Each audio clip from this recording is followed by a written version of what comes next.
The following program contains the opinions of the host, guests, and call-in participants. These do not necessarily represent the views of this show's distributors or sponsors. This program may contain obscene, profane, or otherwise objectionable language. Viewer discretion is advised.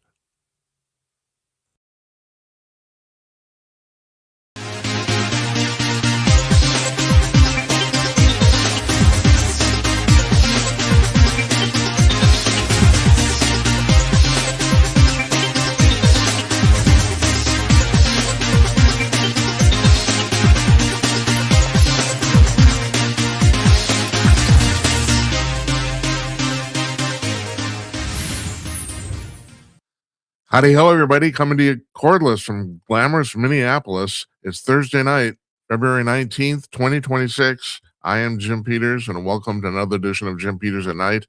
This is show number 317, if you're keeping score at home, and I know you are. Our guest tonight is Wayne Morrow, a return appearance. Matter of fact, I think this is the third time he's been on the show, if I'm right. He's the CEO of the John Birch Society, and they do a whole bunch of stuff, and they publish books, and he's really, really brilliant man, and he's coming to us now from Woodstock, Georgia. Hi, hey, Wayne. Good afternoon, or good evening, I should say. How are you? Yeah. How are you doing? You look good. I like your intro, Minneapolis. Well, you got a lot to talk about there, I'll tell you. Oh, yeah, we do. Oh. I didn't see any flames in the background, so you must be in a good spot, right? Yeah. Yeah, it wasn't that bad this time around, but whatever. We'll get to that in a minute. Right ink, huh? I had the last time you came on, I told a friend of mine you were coming on, and he said, I didn't even know the John Birch Society was in business anymore. So do you want to spend a moment telling the viewers and the listeners what your society is all about? Sure. Well, we've been around since 1958. Our founder, Robert Welch, a successful businessman, said, hey, I travel the world. There's something really radically going on. And he got some dozen or so business people together in Indianapolis, and he reviewed sort of what he saw the world was. And that's that 2-day speech is in a book called The Blue Book. And it actually is a copy of his talk. And you actually read that book, and that was written in 1958. The things that he saw would come. And now we are today, fast forward, and said, man, this guy was prophetic because he knew, he called them the insiders or the globalists, what they would accomplish if we didn't stop them. And so anyway, because of this, we published books and we got people involved, get involved in Americanism again. And our whole goal is education. And he know the left always educates people. Other than that, screaming and yelling with signs and all, their whole goal was education or re-education. Dummy down Americans, not understanding who we are. Why today you have young college students believe socialism is good and Americanism is bad. Can you believe that? But I wanted to say this, so that we've been around since that long. We have books. We have a monthly magazine called The New American. We're now reaching into Europe and South America. We have about 400 of our own books published by Western Islands, its own publishing company. And so we've been going strong, and we've been called everything under the sun, literally, communists, fascists, crazy stuff, because, you said you're the king of the conspiracies. There's no more theories that we proved them all right. It's like, okay, can you give me another one? That's the very reason I have that on the show. Yeah, most of the conspiracy theories seem to be becoming true. Oh, right? Yeah, just look at the Epstein files. That we downloaded a million pages of the files already. Another 2 million to go. The other things we've been talking about is actually in those files, which is kind of wild because Mr. Welch has been right all along. But I just want to say, I mentioned about the Fabians because it sticks in my mind. Because there's a definite parallel between what goes on in England and the United States. The Fabians, not the singer, but Fabians, started in the 1800s, 1884, and Bertrand Webb,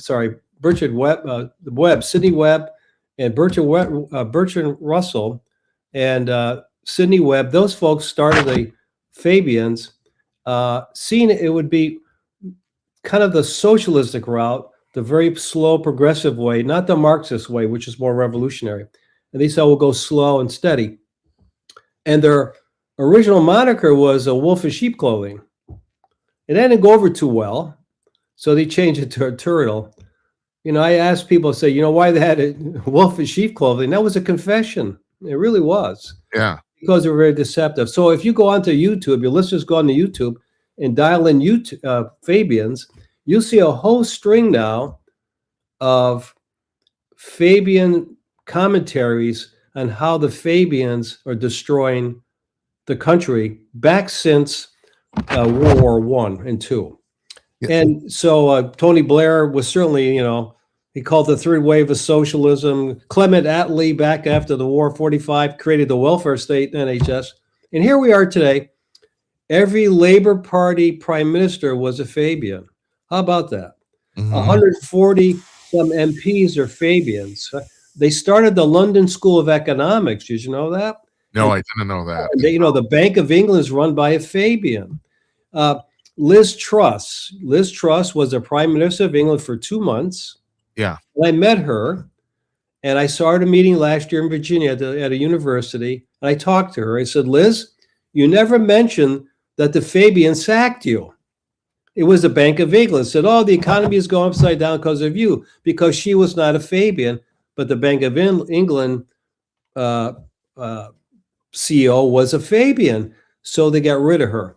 Hey, Wayne, you want to elaborate on that for a second? I mean, what happened with Truss there? I mean, on the one hand, there's the kind of the appearance she might have been kind of incompetent, and on the other hand, that she might have that these people made a real attempt to take her down and made her look that way. I mean, I don't really know. Tell me. Yeah. So if you listen to the folks in England, you talk to them, they blame the current economy when she was in office was her fault. I think the inflation rate was, 4.5%. And when the person replaced her, brought up to 5.7%. Right. What happened with the Bank of England actually wanted her out of there. She was only prime minister for a couple months. 2 months. So how could she have had that much effect? Well, that's the whole point. Right. They actually went behind the scenes and tried to paint her up as an incompetent fool and get rid of her because she wasn't supposed to win. Yeah. That's what happened. So she has a YouTube media. I met her at the end of the year. She started one, Liz Truss show. You can go on, look it up on YouTube. And she says, I'm taking my gloves off. I'm going after you guys now because I must have created a monster, because now she's going after them, exposing the deep state in England. And so the word Fabian now is becoming a real popular term in England. And the reason why I say that, because we have a equal problem in the United States called the Council on Foreign Relations. So what happened back at Woodrow Wilson sent Colonel House back and after the war over to England to meet up with the Fabians, learn about their system, went back to the United States, Jim, and they found the Council on Foreign Relations. So they both worked together. And so so guess what happened? Regardless who's the prime minister, the guys at the Council on Foreign Relations, like the president or the Labor Party members, they control the Fabians, and the CFR control foreign policy. So it's totally irrelevant who the hood arm's all about. They control the foreign policy. Yeah. I'm going to put your book here. This is not your personal book, but the Birch. Morrow wrote this many years ago called The Fabian Freeway. It's a really good book. Excellent book. It's a real history lesson on the genesis of the Fabians. And remember, the CFR, its sister division they're not related only on methodologies, is called the Council on Foreign Relations, when started in the 1900s, 1970. So this is kind of what this is all about, but they work in tandem. So Keir Starmer, the current prime minister, is a Fabian, no surprise, right? Yeah. And he's the technocrat. So he's the digital ID, net zero. And he's the one and Tony Blair ushered in all those illegal aliens to destroy their country. Right. So if you go on YouTube, you can see a couple interviews recently, and the Brits go, "We're all done with this. We're done." Do you think they're too far gone? No, not at all. You listen. There's actually a renewal revolution, not in the streets yet, happening in England. Like, we're done, because what really got them is their young kids their daughters are going to school, being raped and attacked by the by the gangs. And and I lived there for 4 years. I told my wife, I can't believe they're going to sit by and watch that happen. And they're They not did. going to let that happen. They And did do that. yeah, and exactly. So now the citizens of the UK said, we're finished with this. You're out of here. You're going to watch it change between now and the end of the year. Right. I Yeah. think you're going to see that. I mean, it appears to me that Farage is almost certainly going to be the next prime minister. Is that It the way? looks that way. Yeah. Right. And I've said on this program before, in the 900 years there's been prime ministers in England, Starmer might be the single worst one. I don't know how many. Lowest rating, 25% in recorded history so far. Well, he's destroying the country, but he's doing it to plan. Yeah, I know. So are these people that stupid? No. They do this, and then they get disastrous results, and then the public pushes back. What were they expecting? I mean, yeah. Well, so what happens is that the Labor Party, right, with the MPs, is that they slow and progressive. So they started the National Health NHS and all these socialist programs. Yeah. And they said, well, we'll go slow and easy. But I think he overplayed their hand. I mean, those people aren't stupid. They saw their young children being beat up and taken over. Enough's enough. So that's a real problem. And I think they go, oops. Now, you remember maybe about a couple of months ago, they had a march in the streets of London, and the Brits were waving their British flags. Remember that? Oh, yeah, yeah. And they said, CNN or maybe Fox News said it was 200,000. Well, I have Tony, I think it was Tony, and one of the guys my General Flynn knows was actually there on the street. He said there was 3 million people. Yeah, that's what I heard too. There was a couple million people, right? 3 million passing over the bridge of London. So that's a good sign. And so they don't want the public to know the outrage, and that's a good thing. Well, not only that, Wayne, okay, there's that thing in London proper, but in the outskirts of England, there have been protests almost constantly. Yes. Almost every weekend in some city, there's some major protest. Well, and now, that's right. And they're people are putting up the English flag, and they're bitching about that. Yeah. Oh yeah. That's a terrorist sign. I mean, that's absurd. Yeah, ridiculous. Yeah, well, I live with those people. They're very patient. Everything's orderly. The blue suits and the white shirts. And after a while, it's like we're about up to here now. It's all over.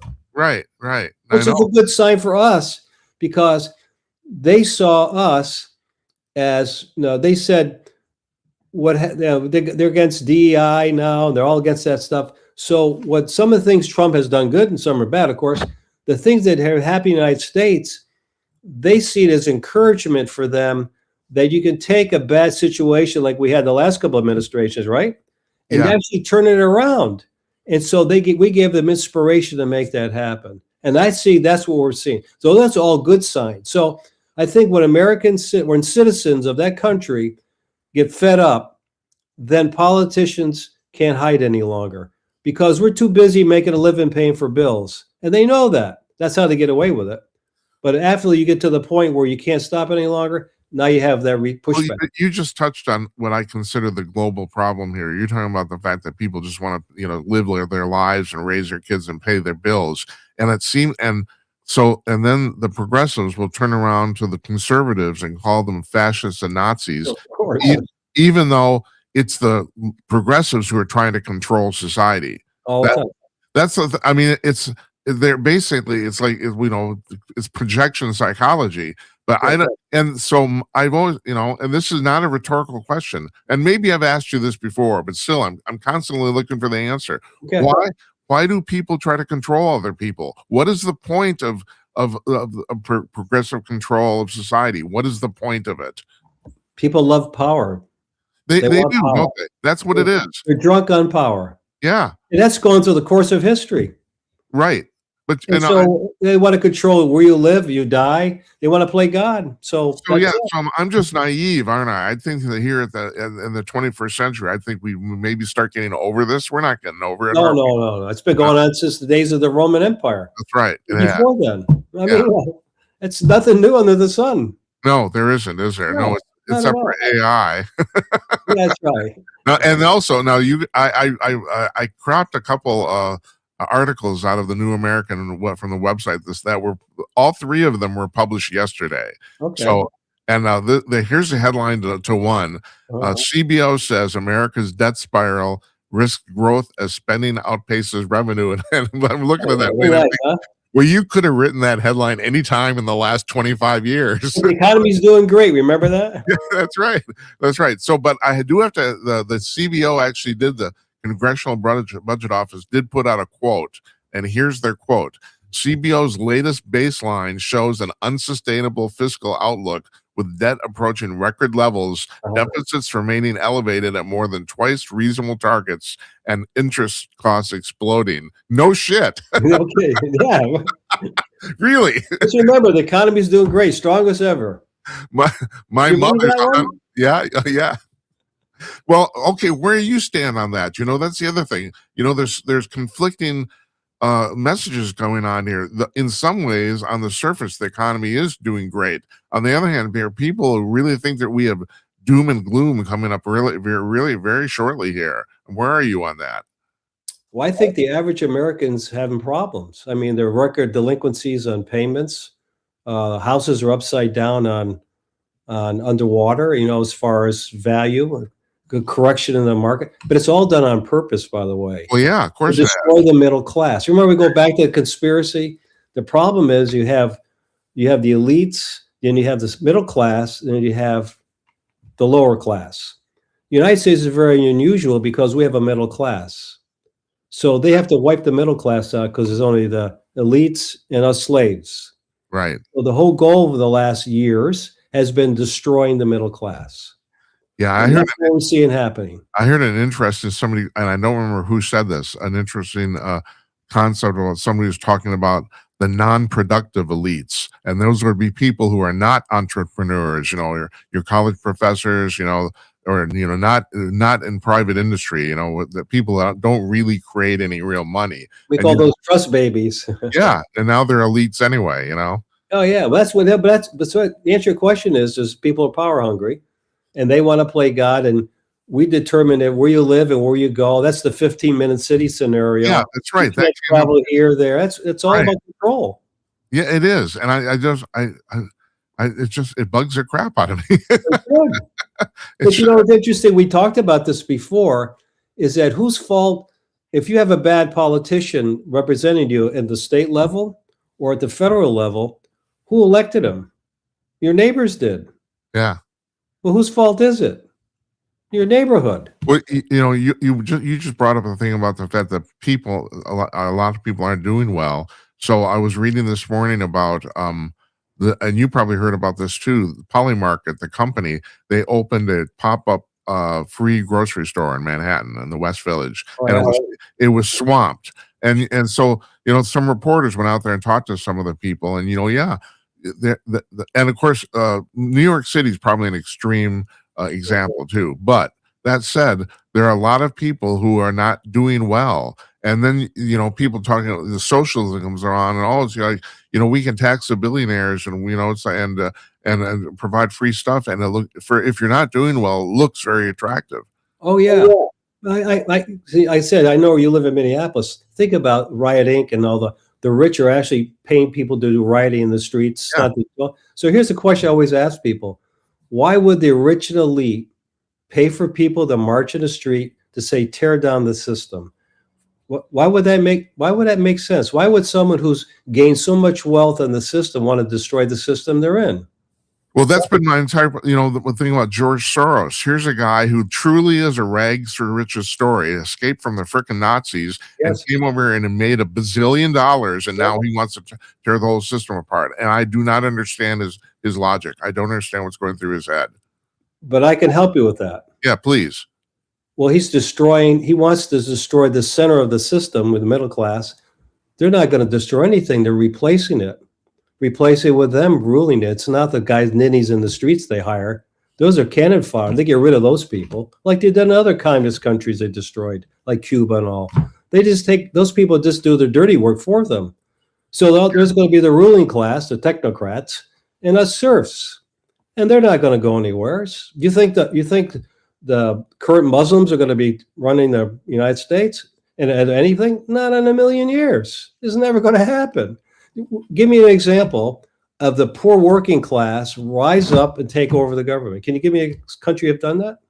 I can think of corporations that has happened. Can you give me a country though? No, I can't. No. What happens in Russia was you Right. got rid of the Bolshevik Revolution. They got rid of the aristocracy, and then you got the poorest people in the world. And who runs them now? The KGB. I mean, so it's a joke. Look at what happened with Castro. He came off the mountains. He was a communist, got trained and he killed a whole bunch of people. He killed the generals and put them in power.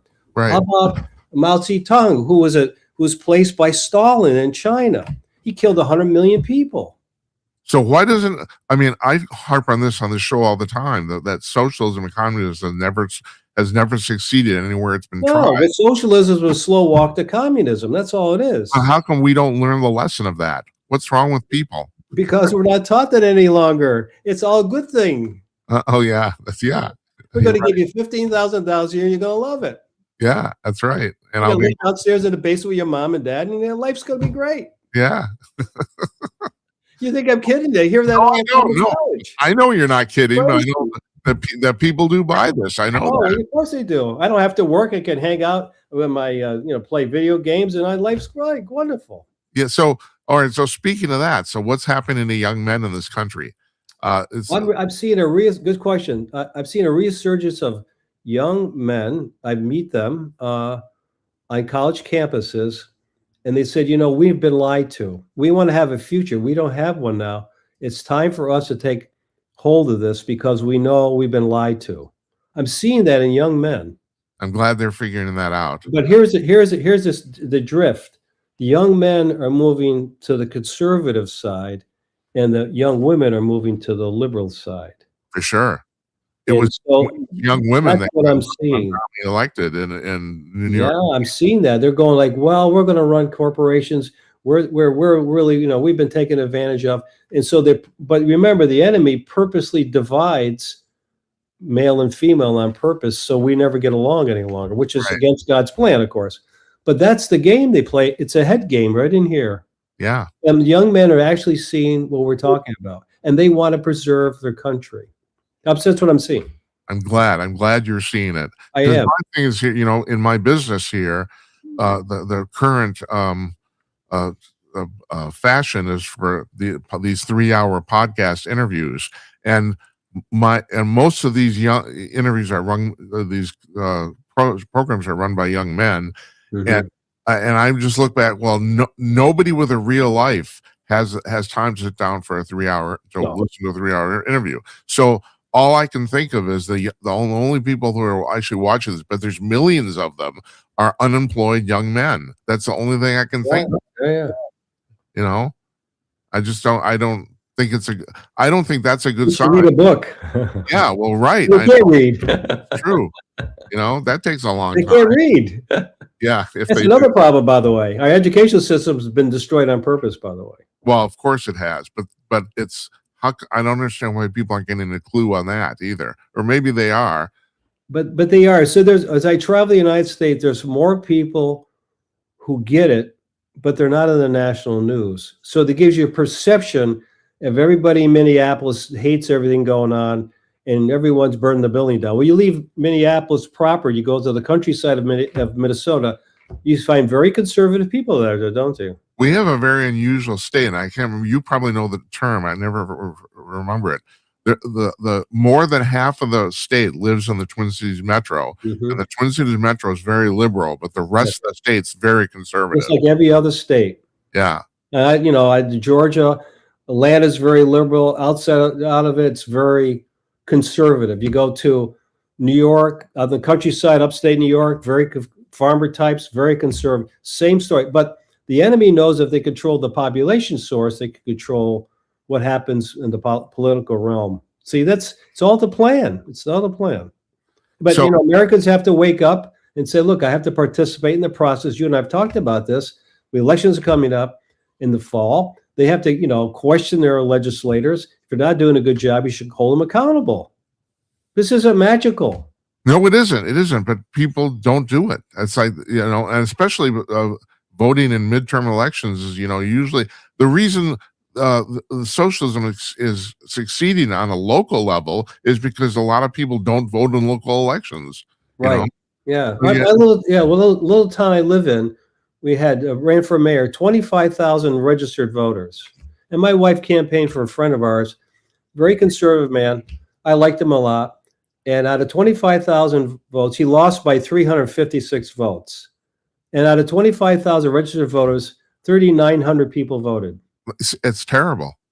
So guess what happened? My neighborhood, who didn't vote, handed it to the guy who was really a lousy mayor. Yeah. And we complained about the guy. I said, you vote? Well, it wouldn't make a difference. Yes, it does make a difference. Right. Yeah. So that's what happened. So the apathy, complacency is that, we're suicidal. Like, what are you doing? Stop doing this. Yes, really. That's the answer to your question, is that you got to get over the apathy. You have to pull up your socks. We got to get busy.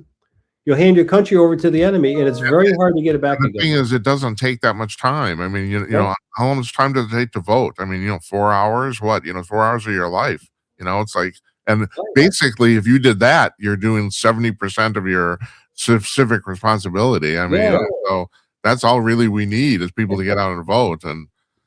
But we have a thing called the Freedom Index, which was on our website, jbs.org, called the Freedom Index. It has the voting record of every legislator in the United States, state and federal. Oh, that's pretty ambitious. All you do is print it off and say, hey, Jim, you're a representative. You got a 20% rating on 100% of the Constitution. What are you doing here? We're passing your voting record around in your community. You may not win next election. All of a sudden, they have two choices. Either they head for the hills, or they change their voting behavior, or we find somebody to replace them. It's for free. It's just print it up. It costs us $250,000 to create this, which is free, that we have available to anybody in the United States who wants to look at it. And people usually pass it around all the time. Said, you know how this guy's voting? You know what they tell me? I didn't know who my legislator was. Well, why not? Most people don't even know. Well, I think you complain to me they're selling you down the river, but you know who it is and how they're voting? Oh, yeah, I should know that. Yeah, you think you really should know this. So that's our problem. It's really us. It's not them. It's us. Got to put the fingers this way, brother. Right. It's you the problem, right? Right. That's our problem. And that's your answer is Americans have to wake up, take ownership. Otherwise, they'll lose our country. Yeah. There's another article you guys ran today on the front page of the New American that's kind of dear to my heart because it's one of the few issues I feel extremely strongly about, that is climate change. It's not even just that they sold us this myth of climate change. It's the fact that CO2 is bad. Very bad. And any real scientist could tell you that's complete bullshit. And that was my beginning, brother. I was a scientist for 10 years, research scientist. I didn't know that, Wayne. Yeah, I did that for 10 years, and I did some medicine research for another 10 years. So half of my life is bending molecules, Right.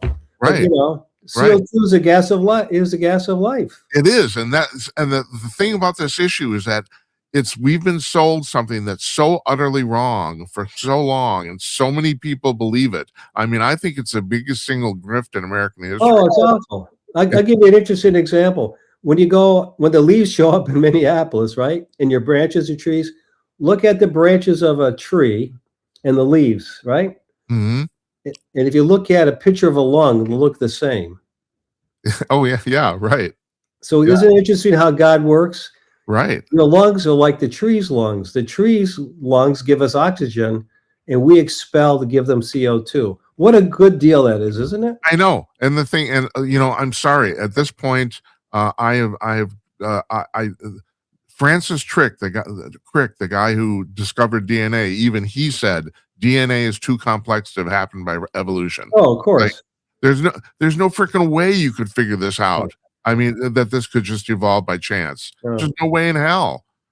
But remember, they're evil people. They want to destroy creation. And one way to do that, we shut off the CO2 supply, the trees die, and you're next on the list. Yeah. So the thing is, now I probably don't have to tell you this. CO2 is at an almost all-time low level for the planet. We're at 400 parts per million. And if we get down to 150 parts per million, everyone dies. You know, Pretty close. pretty much. That's pretty much the way this works. And so we're almost at an all-time low already, and they want to make it less. I just Yeah. don't. I don't believe this. And then there's a practical matters. If you run a greenhouse, what do you pump into it? CO2. Of course. It's crazy shit. This is just crazy. Yes. I mean, Al Gore, God bless him, is the epitome of an American who failed upwards. This guy, Yeah, he did. he is Yeah. worthless as a human being. He can't think we're shit. The Yeah. only thing he ever did that was of any remark is he won an election for the Senate. He I won. thought he invented the internet. I thought he told me he invented Oh it. yeah, he invented the internet. I'm sorry, I forgot Yeah, about that. okay. Don't forget that. I'm sure he did. And we have to thank him for the fact we're talking right now. That's correct. Yeah. Oh, yeah. Right. Right. So Sure. he does this movie, and and it was just pointed out it's the 20th anniversary of that movie. Oh, yeah. Almost everything in that movie, every fact turned out to be wrong. Almost every Right. single one. Absolutely. And he got an Oscar, and he's yeah. wildly rich, and it's unbelievable. I mean, Yeah. basically somebody who has succeeded through fraud, and it just It's awful. so I have that's one of my two big issues on a lot of stuff. I listen to people. I'm kind of stupid. Yeah, yeah. No. But there's a very good friend of ours who writes for us called Willie Soon, Soon. He's a professor at MIT, and he'll talk for hours. But if you go listen to his website, Willie Soon, he maybe has an interview candidate. He talks about the scientific insanity of climate change. He said totally it's a joke, but he knows it's done on purpose to destroy us. Yeah. And he knows it's all part of the plan. Remember, at the end of the day, it's not stupid politicians. These people are evil to the core, and they're evil to the core. I do have to ask you though, Wayne. I don't know if the actual goal was to destroy civilizations or was just to raise a ton of money. Well, if you read what they say, and I have friends who know the globalists, and they said they want to kick us off of their planet. That's how we feel. Okay. All right. I just look at. I think I had Patrick Moore on the show about 6 months in, about 2 years ago. It's still the single most watched episode of this program, and he said, and I had Linda look this up 2 weeks after he came on. The UN put a page on their official website that said, we can solve the global warming issue if we need $75 trillion. They actually said that. I copied the page. I still have a copy of it. Wow. Yeah. All we need is $75 trillion and we can solve it. Yeah, right. I'm sure. You need $75 trillion. I'm sure you do. Deposit only. Unbelievable. Unbelievable. Yeah, I have some other thing I want to sell you, 75 trillion. Yeah. But but it's all part of the game. It's all deceptions and lies. Yeah. I mean, the real truth is that they don't want to hear about it, but people are wising up to, like, we get the CO2 side of it, is they're watching, forests die, plant growth is slowed down, and you can see weather changing, which is somehow control weather at this point, because they can control the weather. And I know they can do that because I used to work for Lockheed. They can control currents of the air, believe it or not, because weather control is a weapon. But reality is, just a second. I ask you though, because I don't know, is that HARPA thing in Alaska? Does that actually control the weather or not? that stuff does exist, by the way. Say again. What was that? It does exist. They can actually monitor and change air currents. Absolutely, it's all magnetic. Remember? Yeah, I've never known either way. I mean, I read about it. I have friends in that part of the world, and they tell me that's why they ionize the air with all that cloud seeding you see in the air. All of a sudden, it's called whiteout, and all of a sudden, your blue skies turn to gray or like whiteout. That's there's metal in the air. They ionize it so they can shift it around. That's what they tell me. So look, it's very possible. Watch it. Oh no, I know it's possible. I know that. Yeah, so and there's a lot written about it. So of course they said, no, you guys are tinfoil hat crazy people. And there's so many scientists goes, no, we know how to do this. Yeah. In fact, I think somebody from was one of the ex-CIA guys who retired, John Brennan. Remember him? John Brennan, right. He says, well, I have to admit, I know about weather modification. I know it exists, and we do use it. We have used it in the past. And he actually admitted it. I remember 5, 6, 7, 8 years ago, he admitted it at a Yeah, congressional hearing. and he was the head of the CIA. He'd know. Yeah, he actually admitted that. Well, it's a good weapon if you're in the military. Wayne, did you know George Bush Sr.? Did you know him personally? No. Because that man fascinated me because he died with knowing more secrets than any other person probably in the history of humanity. Yeah. He was the president, vice president, and the director of the CIA. He knew everything. And he was around when Kennedy got killed. I wonder what that was all about. Yeah. I'm sorry, say again. What was He that? was around when Kennedy was murdered. I wonder what was that all about? I mean, Yeah. LBJ showed up and destroyed the rest of the country. The great, really. great promise. Yeah. That's another page of the conspiracy tick off a box. Yeah. Oh, I know. I mean, it's like I as far as I can tell, the CIA did it. That's my own personal Nothing happens by accident. Nothing happens, right? Exactly. Never. Right. My dad told me that nothing happens by accident. Well, he was so hated. That's the thing. The public loved him, but everybody in government hated his guts. Everybody, So it's almost hard to figure out who the culprit is because there's so much motivation. I don't know. Well, he exposed it. He started exposing the end of his life. There were factions in our government in deep secrecy working against them. He actually said that, as one of his talks during the end of his life. He's exposing them that there was this organization, these people working behind the scenes. Yeah. And he actually said that. As a matter of fact, there's a recording of it, one of the press clubs. And then shortly after that, he died. Yeah. I had Robert Tannenbaum on the show. He was a head assistant counsel for the second 1978 assassination hearing, and he was absolutely positive that it was a conspiracy. He said, absolutely. Yeah. There's no doubt in his mind, and he was there, so I figured he'd know. So just like Lincoln, same old story, yeah. Oh yeah, right, yeah. And one of three, but it's really funny. I look at that too, Wayne. You look at Lincoln; those Southerners were so convinced they were on the right side of history. That's the thing I find amazing. It's like they really thought this was their righteous duty to do this. I mean, Booth was a complete madman. And you look at today, and it's kind of the same parallel. You have a bunch of progressive who are inflicting violence, and they're absolutely convinced they're on the right side of the history, and they're not. No, but if you bring into history for the next conversation, that whole bit about the Civil War was all trumped up by the conspirators to destroy the United States. It wasn't all done. It wasn't all about national states' rights. That was all done to destroy the United States back then. Huh. Well, the thing is, I mean, that was obviously the idea that, destroy completely. Yeah. North versus south and destroy the place. Right. On purpose. Right. Yeah. And, we humans, we fall for this all the time. But lots written about it. So if people take the time to do their own research, don't believe what I say, verify yourself. There's a lot written about it. When you read what it says, all you start connecting the dots. So the Birch Society is the top of the puzzle box. Uh-huh. We're the top of the puzzle box. And once you see the puzzle and the pieces, now all of it makes sense. It's not done hapstance by accident. It's to a plan. Yeah. You don't like the plan, but you have to know you're just a cog in the wheel.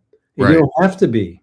You don't have to be. Because you're being played all day long. It starts before. Right here. Right in here. My friend David Strom writes on Hot Air regularly. He writes about the fact that a lot of people don't want to believe this stuff because it's so outrageous they don't think it'd be true. I have, you see behind me, I have all kinds of books behind me. I have 500-600 books written by all kinds of authors over the course of the years. I do that on purpose. I have hard copies, not digital copies, because you can alter the digital copies. Right? Oh yeah, right. I take those off of old eBay, and they're my references.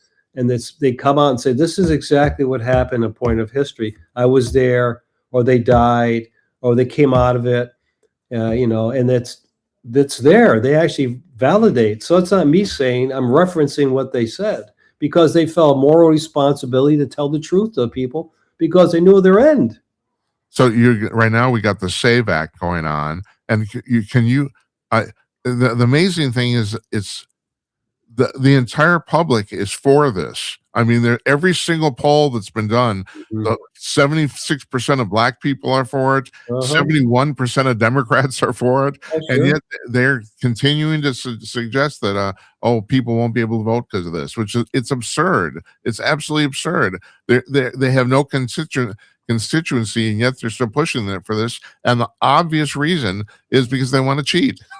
I mean, there's no real reason you would look at Spanberger in Virginia. 2 days after she got elected, they passed a law that said, the legislature did, that said you can't hand count ballots in an election for any reason. There's no single reason you do that other than you want to cheat. Of course. That's the only single reason. So now I'm in the point where it seems pretty obvious, but they don't seem to care. No. Well, they figure we're too damn dumb to figure out what's going on. Remember, we're too busy paying our bills, paying our bills, and it's self-inflicted wounds. It's like, could you kind of get over it? Again, I go back to what I said originally. If you don't like your legislator, you can change them. We still have that capability. Yeah, we really do, and the knowledge is very powerful. And re-education is powerful. So the best thing you listeners can do is read a good book, shut the television off, because it's a good nightlight. That's about it. And listen to your programs like yourself. But there's programs like this all over the world. Yeah, and the independent media people are still telling the truth. And they're identifying in different countries. If you listen to folks in England, it's like, the podcasters, and they have live shows. They expose the same problems. And again, like we talked about England, is happening in the United States. They said, we got the same, we're destroying our country on purpose. They know what's going on. And people are uprising. But of course, CNN's not going to report it, or New York Times. No, they won't. They're not going to tell you that. No. They think like, there's a bunch of crazy people walking the street. By the way, I met up with some of the independent newscasters down in Washington, D.C. with General Flynn. And they said there's two sources of information that Europeans receive about the United States: CNN and the New York Times. Yeah.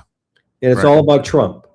So they never tell you really what's going on in the United States. Right. Can you imagine? That's the only thing they get. So we come in as independent yourself into their homes or into the listening out, and all of a sudden, I'm being lied to. Of course you've been lied to. Of course. And that's why we started that Fabian book again, and we reprinted it and got it in the hands. And all of a sudden, we're watching the count go just like this, like a rocket ship. And all of a sudden, Steimer's in trouble, and Sadiq Khan, which is another Fabian. These guys now they know they're in trouble, and they're going to get tossed. So that's encouraging. Yeah. When do you think that's going to happen? I mean, I don't think he doesn't have to call an election for a couple of years. I tell you, the public's with this. Why just watch the public? They're fed up with it. When the public gets into the streets, waving flags and getting more, they'll demand the MPs to hold another election. I don't think he's going to make it to the end of the year. Yeah, I don't think you're not the only person who's saying that. I've heard that from a lot of people. Even Trump didn't like him. He said, "I don't want to talk to that guy." Well, he knows he's a Fabian. Yeah. Yeah. Listen, wolf in sheep's clothing. That's a confession. Yeah. Wayne, I can't thank you enough for joining us. I can't. Hey, be encouraged. Yeah. Be encouraged. And the Fabian Freeway is available at jbs.org. It's available in the UK and Amazon in the UK. They can EPUB the book over in the UK now. Here, I'll put the book on the screen one more time. Fabian Freeway. You can find it on our website, jbs.org. You can join the Birch Society. It's very inexpensive. Get that magazine, right? Great magazine, The New American. It is a great magazine. It's a fantastic magazine. I read it regularly. Yeah, your listeners will be listening to that. They should subscribe to it. You get it digitally for $40 a year. It comes to the door once a month. That's at thenewamerican.com. Yes, yes, sir. Yeah, magazine. I'm going to talk to you. I got to talk to you about the soon guy. I want to see when really soon. Yes, I'll talk to you. I want to get him on. So I want to talk to him. So anyway, you take care. Thanks for joining us. All right. And thank you so much. I appreciate it. Yeah, I do too. Thanks.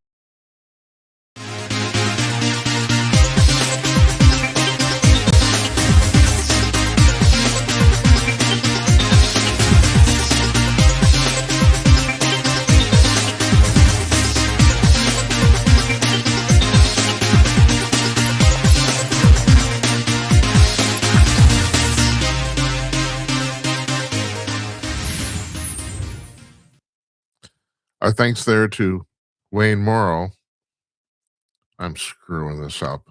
I'm always screwing everything up. For joining us there. Always interesting to talk to him. We talked to a lot of fascinating people on the show. It's pretty incredible. This is the Snooze News for Thursday night, February 19th. I don't know if you guys heard this, but you probably know this. AOC, Alexandria Artesio Cortez. Oh, Jesus. It's time to retire. And have you noticed, I just know I was looking at myself on the playback there I've got resting bitch face. It's not good. It's not good. It's like if I'm not smiling, I basically look like I'm taking a dump. It's awful. Anyway, I'm talking about AOC went over to the Munich Security Conference, which somebody kind of said it was Davos for ugly people or something like that. And she kind of sort of made a fool out of herself. She didn't get the geography of Venezuela right. She completely stumbled when somebody asked her about defending Taiwan. Okay, fine. And this is what I thought when I heard about this. And they're making fun of her on the conservative news and all this sort of stuff. But Doug Schoen, who's a Democratic strategist and a pretty reasonable guy, he came out yesterday and said that, you guys may be making fun of her, but she accomplished everything she wanted to accomplish. And she did. First of all, she differentiated herself from the rest of the Democratic field. I mean, she's not Gavin Newsom, who's basically he has demonstrated his incompetence completely. She's not Kamala Harris, and I have to tell you, if I wouldn't vote for AOC basically ever, but if I had to choose between AOC and Kamala, I'd pick AOC in a heartbeat. I mean, at least this woman seems to be learning. I'm talking about AOC now, not Kamala. That's the problem with Kamala. Kamala never learns ever. This woman has such an enormous ego. She doesn't understand why she lost the election. She's leading right now in the polls nationally for the next presidential candidate for the Democrats, which I think is hilarious. Just hilarious. Oh, this woman lost really badly. Let's try again. Let's run. I mean, I just find this unbelievable. I do think they do better running AOC than Kamala. I really do. I don't think she'd win, but I think she'd still do better. Anyway, Doug Schoen pointed this out about the fact that she differentiates herself and she drew a lot of attention. And gaffes aside, the thing is, everybody makes gaffes, and that's the reason you can't really make fun of them. I don't think on either side or either way, everybody does it. Little mistakes cannot be. People are not perfect and are not going to be perfect, especially when they're performing on any public stage. It just happens. So I think Schoen's right. Then the thing is, the polling comes out, has been coming out about the fact that was his name John Morgan? Do I get this right? Yeah, John Morgan is a former Democratic, called a mega donor. These guys who donate like millions of dollars to the party. And he has pointed out the fact that the party is now split between what he called the old Clinton Democrats and the new socialists. And the new socialists appear to be winning. I mean, I've asked like a zillion guests on the show why the Democratic Party let 20% of the 20% of the party members who are lunatics take over the party, but it seems to have worked. Now, more and more people in the Democratic Party want a socialist candidate. It's absurd, but they do. So and that's one of the reasons I have guys like Wayne Morrow on. How do you convince a bunch of people that socialism doesn't work? But but Morgan pointed this out in an article about the fact that, all right, you have a bunch of people in the United States, nationwide, 1/3, and he's right about this statistic. I've heard this before too. 1/3 of the American public couldn't come up with $400 in an emergency. 1 out of every 3 adults in the United States. I mean, people are not. There's a whole bunch of people that aren't doing well, and then they see people are making billions of dollars, And they think, well, why can't I have just a little bit of that? You know? Well, the problem is when you start divvying up that money, first of all, it evaporates. This is the thing, and I pointed this out before. No one ever talks about this. There's only 1,000 billionaires in the entire United States. 1,000. Now, it's gone up in the last 5 years from 700. That's true. And I've said this before, too. Uh, One of the great faults of capitalism is the fact once you get to a point where you have a certain amount of money, it becomes very easy to make more. That's true. The more money you have, the easier it is to make more. That's absolutely true. That is one of the faults of the system. But you start taxing those 1,000 people through the roof, and sooner or later, it's like Atlas Shrugged. They quit. And there's a reason. Not all those people. Some of those people are trust fund babies. Well, actually, I guess by percentage, about 25% of them can inherit that money. But the other 75% are self-made, and they made that money by doing something like starting Amazon or SpaceX or something like that. They did something. Most of these people are highly motivated people, and if you start taking enough of their money, they will no longer be motivated. And you're thinking, well, what's wrong with that? I'll tell you what's wrong with that. That money they have, they can't spend it all. I mean, you just can't. You can't spend that sort of money. So it directly or indirectly gets invested in a whole bunch of stuff. Just by putting it in the bank, it ends up indirectly being invested in something else. That's the thing.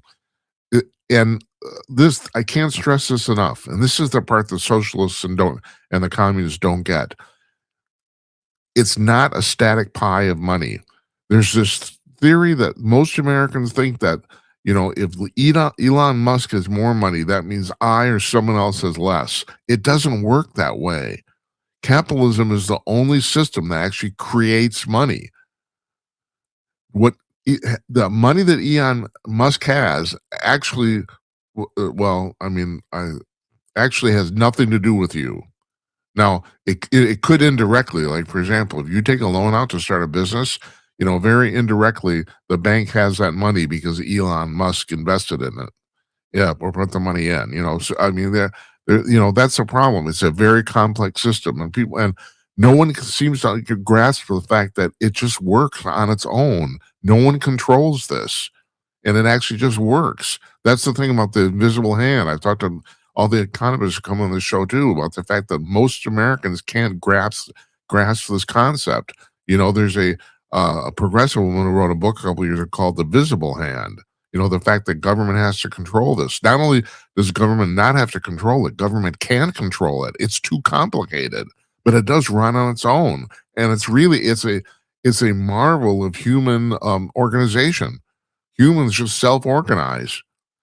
So just because Elon Musk or Jeff Bezos has more money doesn't mean you or someone else has less. That's the part that you can't. They're floating this wealth tax in California. It's not a tax; it's confiscation. Taxing is when you take part of your income. They're not talking about taking part of billionaires' income. They're actually talking about taking 5% of their total assets. They're confiscating wealth, is what they're doing. But here's the deal on that. I said there's only 1,000 billionaires in the United States. There's only 180 billionaires in the entire state of California. You're only talking about 180 people.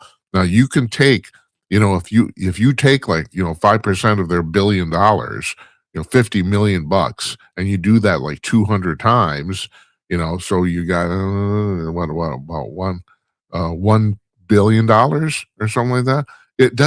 That's a problem. It doesn't amount to much, relatively speaking. I don't under, you know, I'm not an economics expert. I don't pretend to be. I know a little bit about it. I talk to a lot of people. I know more about science, which is the reason I actually talk more about science on the show than I do the other stuff. But I don't understand why people can't get this through their head. It doesn't work. It's as simple as that. It just simply doesn't work. Morrow said that in the interview. Every single place it's been tried, socialism and communism has failed. Every single place. It's been tried over and over again for at least the last 120 years. It does not work. So, Bernie Sanders is on this tour right now. He's back on the oligarchy tour. He's touring to California trying to get the Californians have to vote for this coming November for this confiscation tax or whatever the hell they want to call it. He's going on and on about the billionaires, how unfair it is that people have that much money. Well, here's the problem. Maybe it isn't fair, but it's more unfair. Not only if you take it, it disrupts the system if you take it. Excuse me.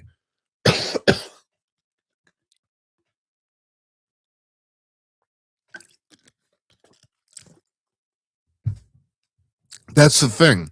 I've said this before and I'll say it again. Capitalism is a very flawed system, but it's less flawed than all the other systems. That's the problem. It does work. It's the only system that creates wealth, and it is frankly the only system that drags people out of poverty, because the alternative is that everybody's on the welfare state. Well, and sooner or later, as Margaret Thatcher very wonderfully pointed out, sooner or later you run out of other people's money, and you do. And especially when, like I said, you're talking about billionaires. There's only 1,000 of them. There's 340 million people in the United States. There's 1,000 billionaires. You divvy that up. And then like once you divvy it up, well, then it's all gone. And not only that, all these thousands of these 1,000 people, they don't have any incentive to do anything else. So I just find this kind of absurd. And the reason I have people on here like Wayne Morrow is because frankly, there's people who are way better at illuminating this than I am. I can sit here and talk. There's a reason this monologue is at the end of the show and not the beginning. There's a reason, because there are people who are way better at talking about this than I am. So I'd rather have them on and let them talk, and I'm a pretty damn good interviewer, so there's that. Now, speaking of all this, Stellantis is the company that owns Chrysler, Renault, and Fiat, and a couple, and Jeep too. But they own a bunch of these car brands, and they went all in on electric vehicles 5 years ago. Matter of fact, they said that their goal was by 2030, all of the vehicles they sold in Europe would be electric, 100%. Last week they announced that not only is that they're dropping that, but they're bringing back diesel engines. They've done a complete 180. And the thing is, it's not even just the subsidies, although they did point that out. The government subsidies, both in Europe and here, have basically gone away. It's just the fact that people really kind of don't want them. Now, I think electric cars are seriously cool. I really do. From a technological point of view, they're fantastic. Actually, they have less moving parts. There's less stuff to go wrong. The acceleration is mad. The torque is fantastic. I mean, they are wonders of technology. But there's really seriously drawbacks, especially for me, as I was talking about last night on Tuesday night, about the fact that the Waymo cars are finally coming to Minneapolis, because this is going to be the last test for them. The Waymo self-driving vehicles, because driving in the snow is the last thing they can't crack yet. And that's the other thing. Here in the frozen north, battery power is severely restricted. Although I have a friend who has a Kia, I can't remember what the actual model is, but he has a Kia electric vehicle, an all-electric vehicle. And he says he hasn't had that much trouble with it. He says the difference between summer and winter is a difference between about 100% charge and 70% charge. Okay, that's cool. I know they're making strides in this, but still, at this point, I would be hesitant to buy one. I would, for that reason alone. And also, there's the other things too. People say, "Oh, they're great for the environment." Do you realize what all the shit they have to mine to make these vehicles? The lithium batteries, cobalt.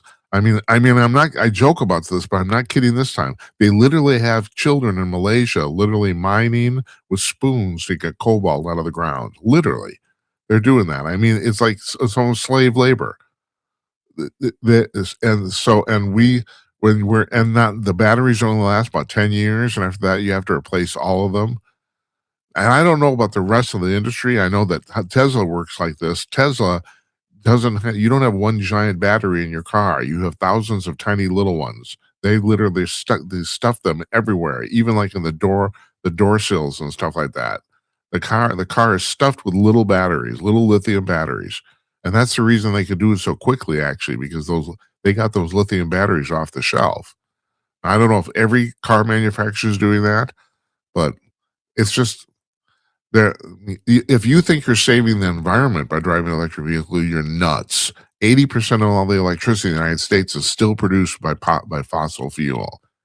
Don't go fooling yourself. I mean, like I said, they're fantastic cars. If that's the reason you want one, that's great.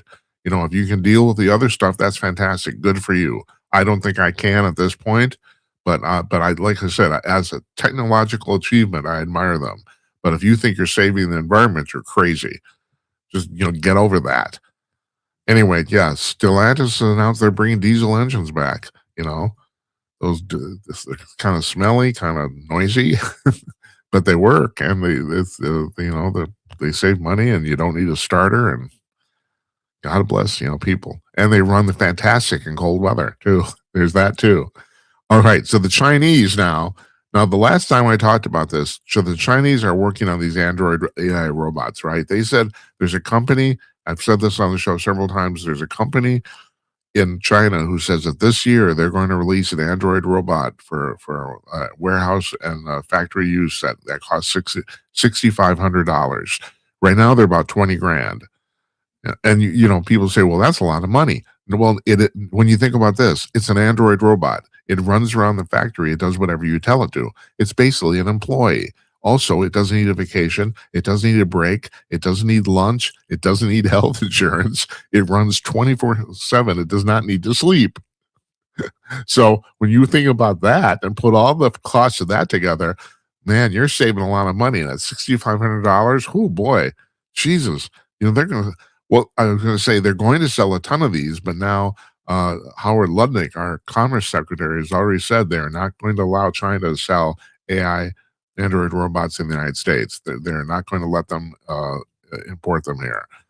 But that said, now another Chinese company said now they have an Android robot that can run. I mean, run with its legs at 22 miles an hour, which means that if it's after you, you won't escape because you can't run that fast. Nobody can. So yeah, it's running around. There's an American company that's going to release a robot this year. I talked about this on Tuesday night about that is built specifically to be around people.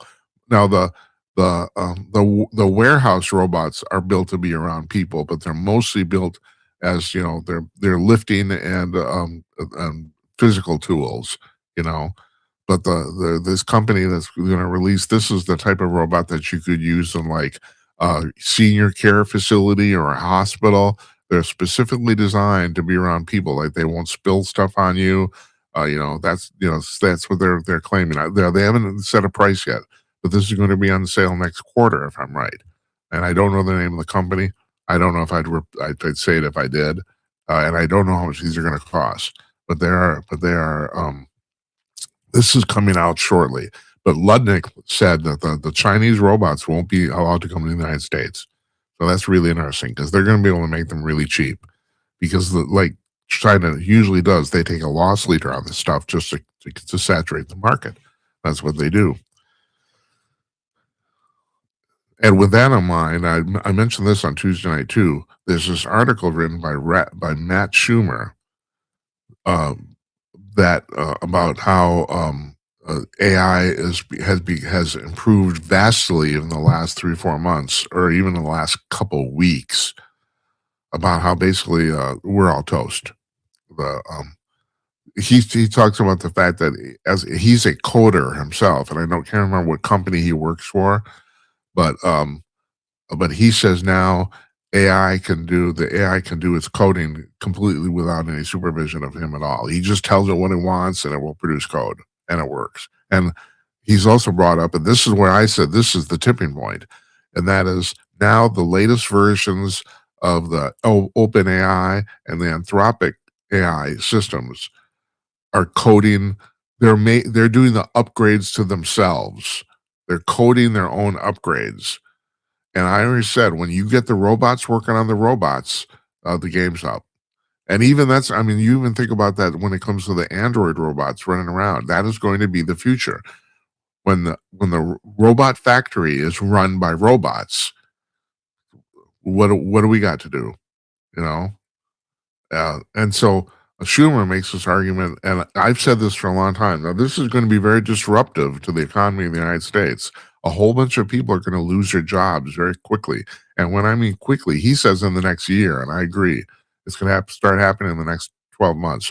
In some industries, you could actually say it's happening already. So, but the problem is you have the possibility that I would say about half of America might be put out of work. And you're thinking, well, how could that be? I mean, it's like you'd still need people to do something. Oh, you will, but you'll need less and less people all the time. Here's a case in point. There's a Coke can factory in Louisiana. I heard this. This is not new, actually. This is like 2-3 years ago. They make red.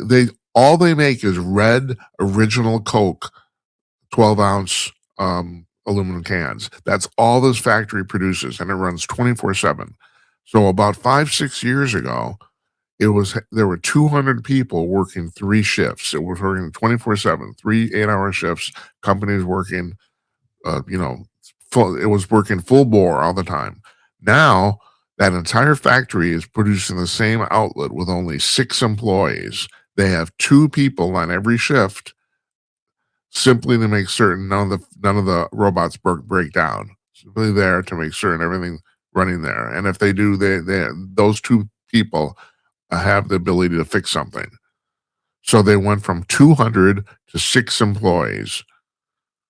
And that's the future of America, as I can tell. It's not that people are going to go away. They're going to be a lot less of them.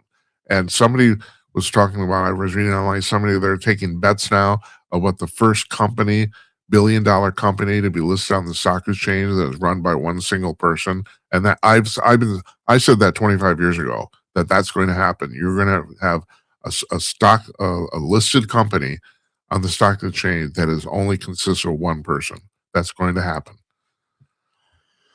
So now, speaking of all this, and I got to get back to this because we talked about this on Tuesday too. Okay, all right. So this is where this left. Last weekend on Saturday night, Barack Obama did a podcast with Brian Tyler Owen, and he said that aliens are real. Owen asked him, what about the aliens? And his quote actually was, "Aliens are real, but I've never seen one." That's what he said. Okay, so then the next day or that weekend, Saturday or Sunday, Monday, something like that, a few days ago, he put out I think it was on Instagram, he put out another statement clarifying what he said. And what he said is, when I said aliens are real, what I was talking about, the fact is they're probably real, in the sense that the universe is very vast and the chances of us being the only life in it is pretty low. That's what he says he meant. Now, yesterday on Air Force One, Peter Doocy from Fox News asked Trump about that comment. And I'm going to read you Trump's actual quote. This is what Trump said about Barack Obama talking about aliens being real. He said, quote, "He gave classified information. He's not supposed to do that. I don't know if they're real or not. I can tell you he gave classified information. He's not supposed to be doing that. He made a big mistake. He took it out of classified information." And Jared Moskowitz, the congressman from Florida, said, and this is really true, he said, "Well, if it's not true, why is it classified?" And I am looking at this, and there's one more thing too here too. Lara Trump, his daughter-in-law, she said on a podcast the same weekend, she said that she has heard that not only is that Trump has a speech prepared for later this year to give about the fact that extraterrestrials are here. She's not certain, but she said she thinks she actually heard that from Trump himself, that the speech is ready. At this point, I almost think this is almost de facto disclosure confirmation. I mean, I don't think, Moskowitz is right. If this is classified information, it's going to be classified if it isn't real. It couldn't. So Trump covers his butt. He says, I don't know if they're real or not. No, he's covering his ass because Obama said they're real, and then he says, "Well, Obama violated his security oath." Well, okay, which is it then? You know? No, I mean, I appreciate the fact that the president's cover his butt. I mean, yeah, people are supposed to do that, and yeah, there's a lot of classified stuff going on here. I know, understand that too. But at this point, I consider this an admission. I'm taking it for what it is because Moskowitz is right. If it wasn't true, it wouldn't be classified. That's all there is to it. You know. So yeah, this is an ongoing drama at this point. Now, just to get back to what we were talking about the speech, there's been rumors floating around now for weeks that there's a speech prepared at the White House for the president to give, announcing the fact that the aliens are real. And supposedly it's been scheduled. Well, I've heard two things now. It's been scheduled for either May 1st or July 9th. July 9th is the 79th anniversary of the Roswell incident. I don't know what May 1st is. I don't know why that's been thrown out in this too. But that's supposedly he's going to do that this year. Supposedly. Now, I've said I don't buy this. I've said he will wait till 2 weeks before his presidency is done. I think he will wait to the very, very end of his term because it's going to be too disruptive. That's what I think. Although it seems like more and more people are finally, coming to terms with the fact that this is going on. So, and the thing is, it's not that the aliens are real; it's that the aliens are here. The thing is, the actual specific thing in the speech apparently is that they're visiting us, and they are visiting us. I mean, Jesus. I mean, how much proof do you need? This has been my thing. It's like 95% of all the evidence produced for UFOs is bullshit. 95% of it. You saw some. I have a friend of mine who went to the Boundary Waters canoe area in northern Minnesota, and she said, "Jesus, Jim, I mean, they know I talk about this all the time. Nobody believes it." She says, "I saw UFOs." I said, "What did you see?" She said, "Well, I saw these lights dancing around." And she said, 10 minutes later, they came back. And seriously, I would never say this to her. Well, no, she's not going to hear this anyway. She doesn't listen to the show. But I don't. That's not credible evidence to me. You saw lights dancing around the sky. Well, yeah, they could be UFOs, and it could be anything. I don't. Here's the thing. Did you actually see a steel, a metallic flying saucer? Did you actually see one? That counts. If you saw lights dance around the sky, that's bullshit. That's what I think. Now, okay. Now I understand that, and she said, well, these lights were doing really crazy things and 90-degree turns. And yeah, maybe they're UFOs and maybe they aren't. But the thing is, that's the classification of 95% of this evidence. But even if you subtract the 95%, the 5% that left is so goddamn huge that you can't discount it at this point. I mean, there's and Trump's talked about this all the time. His basic line when he's asked about this is that, first of all, he says, "I don't personally believe this." Then he'll mention all the Air Force pilots that have come into the Oval Office and talked about all the stuff they've seen. And he said, like Obama said the same thing. This stuff is these reports are very credible. And not only that, it's not just, especially the ones like the Nimitz stuff and all that sort of stuff. It's not just that the pilots saw these things flying around; they're recorded on radar. They had radar confirmation of this too. So you're going to tell me this stuff doesn't exist? Okay, so it exists now. This is the part where this is getting really complicated. But the stuff that the Nimitz guys saw in 2004, I actually think those are ours. But the thing is, we have those things because we reverse engineered crashed extraterrestrial technology. That's what I think. So I saw one of those black triangular spacecraft, and I don't know. I was telling somebody on the show this, about the fact that I'm looking at this thing, and I had no idea it flew right over my head. And I stopped and got out of the car. It was enormous, just enormous. This is in southern Minnesota, in farm country. I mean, I was driving to see my mother, and I think my gut tells me that's one of ours. And I don't know why I thought that. I don't. I had no credible. There's no reason I would think that either way, or even the fact that, well, no, that's from outer space. I had no basis, but my gut told me. I'm looking at that, and said that's one of ours. So I don't know. I don't know. But the fact of the matter is, if you're going to tell me there's not enough evidence to show that we're being visited by aliens, well, Jesus, I could spend like 4 months talking to you. No, I'm going to show you something here. Speaking of weird crap, about the fact that we're kind of getting low on time. Jesus, I mean, I always wonder, am I going to have enough stuff to talk about? Well, here, okay. So this photo I'm going to show you is from a woman named Lauren Amore, and she's a singer in Britain. Apparently, in Britain, she's fairly well known, and she took this picture driving down the A69 highway outside of is it Durham? I think it is. I didn't write that down. Anyway, here's the photo. Look at this. And there's that figure on the side of the road. And that's really freaking creepy.